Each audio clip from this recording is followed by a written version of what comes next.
So guys, ito yung sapatos sa trending sa TikTok. Kaya naman, hindi tayo nagpahuli. Umorder tayo para malaman natin kung bakit ito trending. Tara, check natin to kung bakit.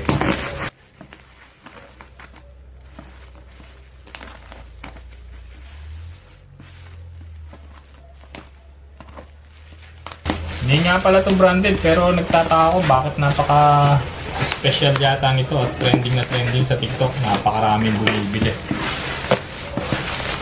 Ito nga. EDM nga pala to. Ito. Baligtad pala. Yan. EDM. Tcharan! So may libreng medyas. At syempre, yung sapatos. Check natin. Mukhang quality nga.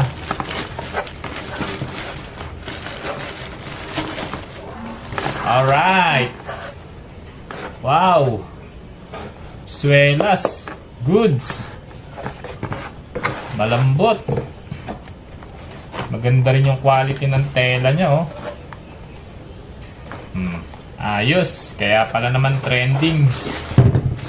Puro lang to, ah. EDM nga pala to. Kaya naman pala siya trending, oh. Sulit na sulit yung ibabayad mo. 1,000 pesos lang to, oh. Meron ka ng napakagandang running shoes. Pwede rin pang running shoes, pwede rin pang laro siguro to. Magaan lang. Ayos, order na rin kayo, oh.